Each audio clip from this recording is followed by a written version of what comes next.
They say power is silent, but racism, it screams loud, sharp, and without apology. It was supposed to be a quiet flight.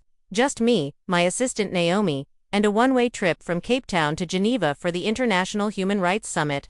First class, of course, discreetly booked under my maiden name to avoid the circus that followed me everywhere else. A favor to myself, a break from the title. But even in disguise, my skin speaks first. We were running a few minutes late. Security was tense. The boarding gate had already closed for general passengers, but our tickets were clear. Priority boarding. International diplomatic clearance. No drama. That's when he stepped in. The man at the gate wore a blue blazer 2 sizes too small. A name tag that said D. Harper. And the confidence of someone who had never been told no by anyone darker than a paper bag. He looked at me, then looked at Naomi, then back at me. His smile evaporated. "I'm sorry, ladies," he said flatly. "This boarding zone is for first class and diplomatic travelers only." Naomi raised an eyebrow. "We are." He looked us up and down, eyes pausing on my natural curls, then my soft brown skin, then my understated travel flats. No diamonds. No designer bag. Just confidence. Just presence. But that was already too much. "I'll need to see verification," he added, glancing at the boarding passes as though we had forged them with crayons. Naomi handed them over. Harper barely looked. "There must be a mistake," he muttered. "These were booked under Meena Adebayo. That's not you." "It is," I said calmly. "Meena Adebayo, maiden name." He blinked. "ID." I pulled out my diplomatic passport, deep navy, gold emblem, one of only 5 in the entire country. He stared at it, laughed, literally laughed. "Nice fake. You got this online." My blood iced. Naomi stepped forward, tone shifting. "Sir, I suggest you double-check your screen now." But Harper didn't move. His jaw squared. His voice dropped into something more threatening. "You'll need to step aside. I can't let you board." The airport didn't know they didn't know. I'd given speeches at the UN. They didn't know I'd lobbied senators across 3 continents. They didn't know that my husband, President Adebayo, was en route to the same summit on a separate diplomatic plane. They didn't know that every step I'd taken since age 17 had been watched, judged, whispered about, measured for flaw and dignity. They didn't know that the black woman standing in front of them had once stood in front of kings. But none of that mattered at gate B14. The whisper that changed everything while Harper radioed extra security. Another man approached, older, graying, a flight captain by the stripes on his shoulder. He glanced at the scene, then at me, and froze. "Madam Adebayo," he whispered. I turned slowly. He stepped forward, confused. I didn't expect." "My apologies. I didn't realize you were flying commercial." Harper furrowed his brow. "You know her?" The captain turned, his voice suddenly raised. "That's Her Excellency, Meena Adebayo, wife of the sitting president of Nigeria. She outranks half this airport." Harper turned pale. I stepped forward. My voice calm, deadly. "And you're going to explain to me, in front of your superiors, why you decided I wasn't worthy of boarding my own flight." The fallout begins. Naomi filmed everything. By the time we were seated in our first-class cabin, sipping tea and pretending the world hadn't just shifted, the video had already hit 1.2 million views. The caption: "They tried to stop the first lady from boarding because she was black." I didn't post it, but I didn't stop it either. Let the world burn with the truth. Let them see that crowns don't protect us from ignorance. That even at the top of the mountain, we're still asked to prove we climbed it. Asterisk, the moment I became First Lady, I also became invisible. Not to the cameras. They never miss a dress or a slip.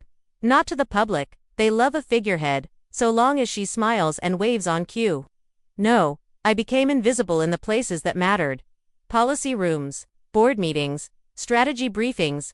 The same places I'd once walked into with fire in my throat and facts in my fists. But to understand why that gate agent thought he could stop me, you need to understand who I was before the pearls and press kits. The girl in the back row. I was born in Lagos, Nigeria, the oldest of 4 girls. We lived above my father's print shop in a building that leaned a little more every rainy season. My mother was a schoolteacher, strict, brilliant, poetic. She taught me how to read when I was 3, not with fairy tales, but with political flyers and philosophy scraps printed on recycled paper. We didn't dream of riches, we dreamed of revolution. At school, they didn't like that I spoke too clearly. that I raised my hand too often, that I didn't shrink when the principal told me I was too much. I remember once, a boy slapped my notebook out of my hand and said, "No man's gonna marry a woman who talks like a lawyer." I picked up my notebook, smiled. I'm not planning on marrying a man who's scared of lawyers. The debater. I won my first national debate championship at 15. My topic: the hidden cost of global aid.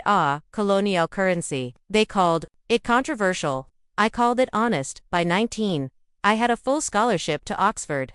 The first in my family to leave Nigeria. The first to carry our name across an ocean. But crossing oceans doesn't mean you stop being black. It just means the accents change when they tell you you don't belong. At Oxford, they called me intense. Unrelatable professors smiled when I spoke, then crossed out my sources in red ink. I made them listen anyway. That's where I met him. Sharp suits, sharper wit, a political science major with presidential bones. He was magnetic. I was resistant. He said, "You argue like a prosecutor." I said, "And you flirt like a press release." We married 5 years later. The power behind the power ad wall rose fast. Local office, state senator. Then, shockingly, Nigeria's youngest president-elect, at 39. By then, I was already an international human rights advocate, writing policy speeches that reshaped global refugee programs. But once the title First Lady landed on me, everything I'd done before vanished into his shadow. At diplomatic events, they'd say, "You must be so proud of your husband. Such a beautiful smile. Where did you buy your gown?" They never asked about my policy papers, or the law clinic I opened for girls trafficked through the Mediterranean. The world made a glass cage for me, dressed it in silk, and called it honor. But I knew the truth. You don't get to that gate, the one Harper tried to bar me from, without carrying the scars of every locked door behind you. The summit that started it all, the Geneva summit, was personal. I had drafted a resolution that would place economic sanctions on nations using forced labor in garment exports, a move that would cost certain corporations billions. I knew there would be backlash. I knew I was being watched. But I also knew I had no choice. People think first ladies decorate rooms. I came to set them on fire. Whispers from the pastas. I sat in that first-class seat, staring out at the tarmac. Naomi turned to me and said, "You were too calm back there." I smiled. "I've been called worse by better." She hesitated. "What do you think happens now?" "They'll apologize," I said. "To my husband. To the media. To the cameras, and to you." I looked her in the eyes. "No, Naomi. They never apologize to women like me. They recalculate around us." It took 6 hours for the airline to say something. By then, the video had crossed 5 million views, sparked 3 international hashtags, and made its way onto morning television in 4 continents. Their statement read like a soggy napkin: "We deeply regret the inconvenience experienced by a passenger at Gate B14. We take allegations of racial profiling seriously, and have placed the employee on temporary leave while we investigate further. Our commitment to diversity remains strong." No mention of my name. No acknowledgement of my title. No apology. Just PR sludge. They treated me like a glitch. A moment. A minor inconvenience in their otherwise perfect system. But I wasn't a glitch. I was a reckoning in heels. Damage control. The president's communications team begged me to stay quiet. "Let this die down," they said. "We don't want to escalate. Think of the optics." I didn't respond. Instead, I booked a press room at the Summit Hotel. 10 cameras. For microphones. No script. When I stepped up to the podium, the room fell silent. Not because I was the first lady, but because I looked exactly like the woman in the video.com, composed, unmistakably black. I didn't blink. My statement, the one they weren't ready for. Let me begin by saying, I am not surprised. I am not surprised that a black woman with a diplomatic passport was questioned. I am not surprised that her boarding was denied. I am not surprised that the company tried to cover it up with corporate poetry. What surprises me is that you all still think this is new. This is not about me. This is about every black woman who has been asked to prove she belongs in a space she already earned. This is about gatekeepers who protect the gates instead of the people. And this is about what happens when we stop knocking and start dismantling the door. I am Meena Adebayo, First Lady of Nigeria, diplomat, human rights lawyer. But yesterday, to that man, I was just another woman who didn't look the part. We are done playing parts. When I stepped away from the mic, they didn't. Clap right away. There was a stunned breath. Then the thunder came. The blowback. The airline CEO called me personally. Mrs. Adebayo, we'd like to offer you a formal in-person apology. No, thank you. We'd like to donate to a charity of your choice. You think this is a photo op? Silence. I continued. You will train your staff. You will promote gate agents of color. You will pay Naomi double for the disrespect, and you will name it racism, not inconvenience. More silence. Do that, I added, then maybe we'll talk. Click. The employee speaks. Then came Harper's statement. He posted a video from what looked like his parents' house. Behind him, a bookshelf full of awards that meant nothing anymore. He didn't cry. He didn't even apologize. He said, didn't recognize her. I was doing my job. People are overreacting. Then, the dagger. This is why good people don't work in customer service anymore. Everyone wants to be a victim. And just like that, Harper's 15 minutes of disgrace turned into a martyrdom tour. He started appearing on far-right podcasts, selling shirts that read, I check passports, not politics. But I didn't respond. You don't wrestle pigs in the mud. You build better barns and shut the door. The president weighs in. My husband called during a break in his summit session. You lit the world on fire. Good, I said. He paused. Do you want me to make a formal diplomatic protest? No. Then what? I want every black girl watching to know that silence is not the price of elegance. I want them to see a first lady refuse to play nice. He chuckled. You really are terrifying. No, I said. I'm free. The letter that broke me that night, I returned to my suite and found a handwritten envelope slipped under my door. It wasn't official. No logo. No name. Inside was a child's drawing, stick figures, a little black girl at an airport, holding hands with a tall woman in a blue suit, a plane in the sky, a big smile. The caption, she looks like me. Signed, Liana, age 6. I sat on the edge of the bed, shaking. That was the first time I cried. Not because of what happened to me, but because of what had been given back. Representation, dignity, a mirror. Asterisk, there are 3 kinds of power. The kind they give you, the kind you take, and the kind they never meant for you to understand. Until Geneva, I had politely worn the first kind. I smiled in my tailored dresses, sat in the second row, nodded beside the president. I knew the script, I learned it early, but the moment I spoke, truly spoke, in my own voice, on my own terms. They called it rebellion. Homecoming queen or public enemy. When I stepped off the jet back in Abuja, they greeted me with flowers and flashing cameras. I smiled, as expected, shook hands as expected, but the air was ... Reporters shouted, Madam First Lady, will you run for office? Are you challenging your husband's policies on international racism? Are you the new face of African feminism? That last one. I didn't answer. Not because I didn't feel like one, but because they love to crown you with titles and then crucify you for wearing them too well. Inside the convoy, Naomi turned to me. You're trending globally. Again, let me guess, I said. Hashtag, UNBOTHERED, First Lady. She shook her head. Hashtag, threat in a DRESS. The private fallout that night. In the East Wing, the president's chief of staff called a quiet meeting. No press. No photographers. Just men, in suits who used optics like pepper spray. Madam First Lady. One began. Your speech was ... well in translation, too loud. However, another added, some of our diplomatic partners are concerned about tone, about the ... intensity of your response. My husband remained quiet. They continued, you've become the center of the story. That makes it difficult to manage. Perception. Diplomatically, I folded my hands. Perception. I said calmly. I was denied boarding because of my skin color. That's not perception. That's reality. Yes, but no buts. Let me make this plain. If this administration is uncomfortable with a first lady who tells the truth, they're free to issue a public divorce. Until then, I will be speaking. Silence. Then I looked at Aid Whale, my husband, the president. Well, I asked him. He looked me in the eyes and said one word, speak. The floodgates open after that. I stopped pretending.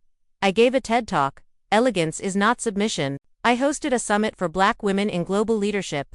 I gave interviews, raw ones. I named names. I became dangerous. Women wrote me, from Haiti, France, Brazil, Detroit, Accra, letters, videos, paintings, poems, BHO, paintings, Poems. One girl sent me a photo of herself, in a blazer 3 sizes too big, standing in front of her school's gate, with the caption, "They tried to stop me. I thought of you." And then came the threats, death threats. Of course, a few quiet bomb threats to the Women's Summit. Absolutely. Hackers tried to leak my emails, but all they found were grocery lists and draft speeches. One letter arrived with no stamp. Just a piece of torn paper. First ladies are meant to decorate, not detonate. Stay in your lane. I framed it, hung it in my office beside my law degree and my UN award. The dinner with fire at the next presidential banquet. I wore red. Not soft burgundy, not political crimson, red. Like a signal flare. Like revolution in silk. They seated me beside a European diplomat who had once told me, "You speak English so well." He looked nervous. "Nice to see you again," I said sweetly. Still surprised. "I speak so well." He choked on his wine. Across the room, Naomi gave me a silent thumbs up. They called me radical at them. I wasn't raised to fit into their story. I came to rewrite it, and that's when the whispers started. A leaked memo. 8. Poll. A dozen conservative articles calling me a distraction, too vocal, too political. Then, is Meena Adebayo positioning herself for the presidency?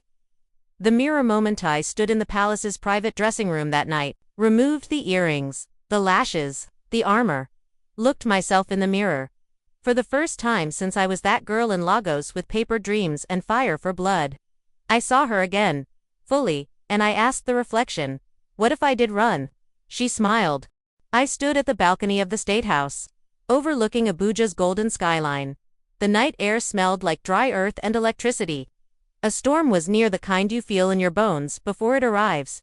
Inside, the palace was buzzing with diplomats, wine, and meaningless handshakes. But my mind wasn't on politics tonight.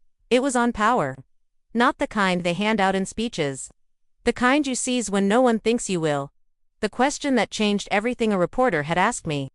Just a week earlier, "Madam First Lady, have you ever considered running for office yourself?" I laughed, as expected, but later that night, alone, I couldn't stop thinking about it. Every barrier I had ever faced wasn't built for someone like me. It was built because of someone like me. They knew what I might become if I ever believed I could lead. And maybe that's what scared them most. The conversation. I waited until we were alone, my husband and I, sitting in the garden with only the crickets to eavesdrop. "I'm thinking of running," I said. He didn't look surprised. "You mean, in 2027, he asked. "Yes, for president," he exhaled, thought, then nodded. "I've always known the day would come when I'd follow you." I took his hand, not follow. We walked together. "But this time, I take the mic." He smiled. Then, "Speak, Meena. Speak louder than ever." The fire begins. The announcement came 3 weeks later. Meena Adebayo for president 2027. The country erupted. Some cheered, some jeered. Some said it was too soon. Others said it was too much. But every girl from every classroom I'd ever spoken to, they lit up the internet. She will run hashtag from gate to glory. Hashtag the woman they tried to stop. Harper went on a rant about reverse discrimination on a podcast. The airline released a statement of empowerment. Too little, too late. I wasn't interested in apologies anymore. I was interested in change. The campaign we launched in Lagos, my hometown, not at a palace. Not in a marble hall, but on a street where girls sold oranges and dreams. I stood on a makeshift stage. No teleprompter, no lace gloves, just truth. They told me to smile and wave. They told me to sit still and stay beautiful. They told me that ambition on a black woman was dangerous. They were right, because here I am, ready to lead, not because I craved the crown, but because I know what it feels like to be told the door is closed. And I promise you this, under my leadership, no door stays closed unless it's protecting our people.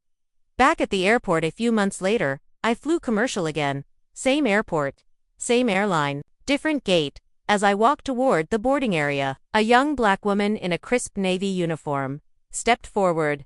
"Meena Adebayo," she said, a little breathless. "It's an honor." I wasn't on shift that day, but I remember what happened. I looked at her name tag, C. Obi. She smiled nervously. "You inspired me." I applied for promotion right after that. "Got it too," I smiled back. "Then let's board this flight, Officer Obi. We've got work to do." Final scene. As the plane rose into the sky, I looked out at the clouds. I remembered the girl they tried to stop, the woman they ignored, the first lady they dismissed. The president they now feared.